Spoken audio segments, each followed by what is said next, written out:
So let's go to 230 then. So I've been talking about that a good bit on this show. The way I like to describe it is, I understand the problem of Facebook and Twitter and Google acting as censors. I, of course, understand that problem. A bunch of Silicon Valley bureaucrats have no business telling anyone what is and isn't news or what people can and can't say. However, this executive order just transfers authoritarianism over to the FCC and will lead to more censorship, not less, as you all put it at Fight for the Future, because if Twitter and Facebook and all these institutions have to worry about lawsuits, they're just going to censor everything. The way I describe it, it's like there's a problem where somebody comes into a Medicare or whatever, and they have a broken arm, and they're like, hey, my arm's broken. This sucks. Broken arms aren't good. And the person goes, all right, I got just the solution. We're going to set you on fire. like it's that ridiculous of a solution. It's like, you can't fix this problem with really bad policy. Life doesn't work that way. So kind of what's your overall assessment on 230 and what's going on with it and some of those Senate hearings? Yeah, totally. I think your metaphor is pretty good. And I tweeted something the other day that's like, most tech policy conversations right now can sort of be boiled down to people being like, I am very mad at Facebook and Google, and therefore I have proposed a policy that would burn Craigslist to the ground. Yeah. It's like this, and what I will say again is to be a little bit optimistic, right? I think part of what's happening here is that there's growing understanding and concern about the fact that big tech companies like Facebook and Google and Amazon and Twitter and YouTube and et cetera have amassed entirely too much power, right? And I think that's one thing that people from across the political spectrum can largely agree on, right? These companies have too much power and they're doing bad things with it, right? That's sort of where the agreement ends at a certain point. And then you start to kind of deviate out into different types of concerns, some of which I would say are just misguided, where people have identified a real problem, but are proposing a solution that would do more harm than good. And then some of them are just completely disingenuous, like we've seen from folks like Ted Cruz, where, they're really just taking this opportunity to rile up their base, make these outrageous claims of systemic anti-conservative bias that just simply aren't supported by any evidence, right? But what we really see is that lawmakers from both sides of the aisle just don't understand Section 230 and what it does. Like this is sort of, some tech policy things are all about corruption, where it's like, Microsoft and Amazon are in there like working their lobbying army, and that's why we have shitty policy. Some of them are just good old fashioned, like old white dudes in Washington, D.C. don't understand how the internet works, and they're trying to write policy around it, and they just don't get it. And they just keep getting it wrong over and over again, right?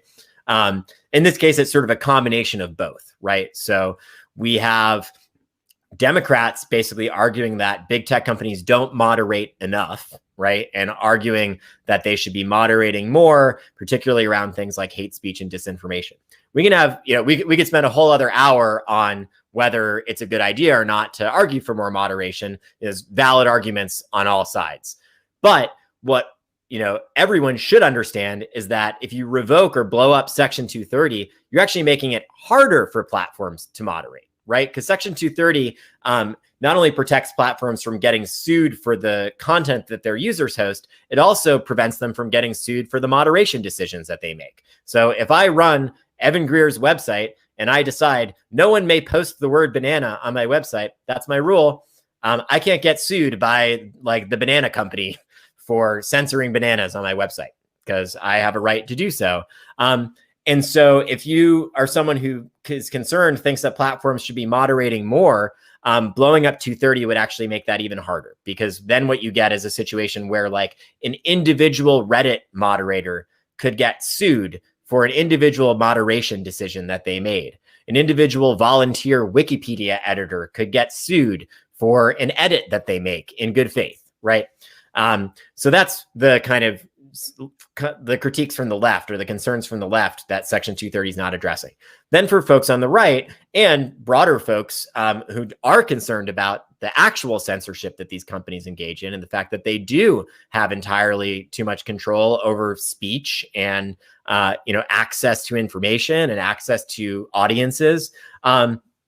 Like you said, blowing up 230 would lead to more censorship of conservative or also just controversial generally voices, right? Without Section 230, the internet sort of becomes daytime cable TV. It's just like the most bland stuff that they are 100% sure won't get them sued.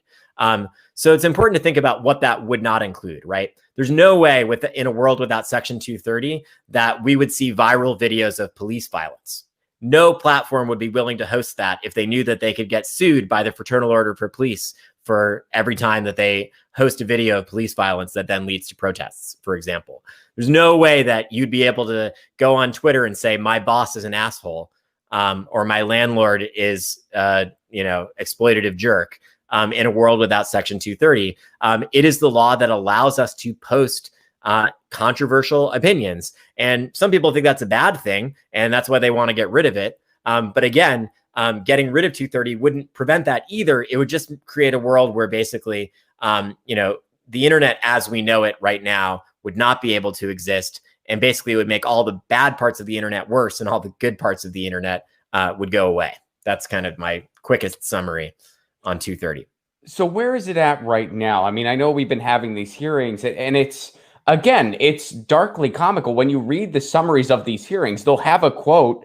I mean, the most obvious one that comes to my mind, they had a quote from Ted Cruz where he just said, this is wrong. And he was, grandstanding. And then underneath it, they explained so this is how Ted Cruz doesn't understand how the law works. And everything he just said makes no sense. And they explained how he just doesn't understand the basic policy. So where is it at right now? And what could potentially happen with the new administration? Although to my knowledge, Biden also supports this stuff. Yeah, so I think this remains to be seen a little bit. A lot of what we saw over the last year had nothing to actually do with Section 230. It was just about working the refs, right? And both sides are kind of working the refs. Democrats are sort of, saber rattling and saying, hey, companies, if you don't, take down more disinformation, we're going to come after your Section 230 protections. Republicans are basically saying, hey, if you keep telling people that Trump's lies are lies, we're going to come after your Section 230 protections. A lot of that is, again, really just about working the refs. And so what'll be interesting to see is now that the election is essentially over, how much actual interest is there in DC in doing something about this, and how much was this just kind of about messaging? What I'm most worried about is that we've now seen some of the largest companies like Facebook express openness to Section 230 reforms. And, that shouldn't be particularly surprising because, again, gutting Section 230 would actually make those largest tech monopolies even more powerful. They're the ones that have the army of lawyers to deal with those incoming lawsuits and kind of figure out how to, get themselves into compliance with the new law. That's why we saw Facebook cave at the last minute and endorse SESTA FOSTA, which was the last piece of legislation that significantly amended Section 230. So what I'm most worried about is that we see some type of grand deal where Facebook and Google and maybe a couple other big tech companies get together with a couple lawmakers and sign off on, some Section 230 reform bill that kind of chips away at the edges of the law, largely leaves their kind of monopoly status intact, but screws over all of their competition, the Reddits and Etsy's and Vimeos and, kind of smaller players of the world, which again, then just crystallizes these tiny handful of companies as these ultimate gatekeepers of communication. And I think that's what I see as sort of the biggest threat, along with really disingenuous legislation like the Earn It Act, which is legislation that is on its face supposed to be about addressing CSAM, child sexual assault material, abuse material, which of course is a real and horrific problem that does need to be addressed through community organizing and supporting prevention groups and through many other ways. But this bill doesn't do any of those things. Instead, it basically attempts to criminalize end-to-end encryption and chips away at Section 230 in a way that won't actually prevent abuse, but could lead to widespread internet censorship and involve more government micromanaging of online platform speech policies. So I think those types of things are the things I'm most worried about, would be some kind of, corporate backed deal that benefits the biggest players, or something that's just really, one of those like painful, disingenuous issues where politicians are exploiting a real problem to ram through legislation that doesn't solve that problem and creates a bunch of new problems in its place, a la Sesta Fosta. Yeah, I mean, and when you bring up Facebook caving on it, yeah, I saw that, and that concerned me too, because it's like, yeah, they have the foresight to realize that, the gutting of Section 230, they'll still retain their power. And the other thing it does, it prevents another Facebook from ever happening. It prevents the next Facebook, so to speak, from happening. Evan, we should have saved MySpace. We didn't know how good we had it. Yeah, I want to go back to LiveJournal. That was like the pinnacle of my like online experience. Although I think I had like 15,000 MySpace fans. I forget what they were called on MySpace. It was very political though, who your top 8 was. You remember that? Ooh. That was a big thing. But then if you wanted to get around that, you could just change it so that you only had a top 1 or 2. I think 2 was the minimum. I think. Because I eventually did that. Tom have to be one of them? No, you could take Tom out. I think. I don't know. This is we never gave Tom a chance. We ragged on that guy too much. Yeah, we were hard on Tom. So Tom said, well, I'm going to sell and travel the world, have fun. And, Tom's smiling now as we're all complaining about Facebook and everything else. Guess so. Get your news on with Ron. Don't you want to know what's going on? We're getting our news on today. Get your news on with Ron. Don't you want to know what's going on? We're getting our news on today. Yeah. You can tweet me an article at Ron Placone. We'll go through it together and make it our own. Get your news on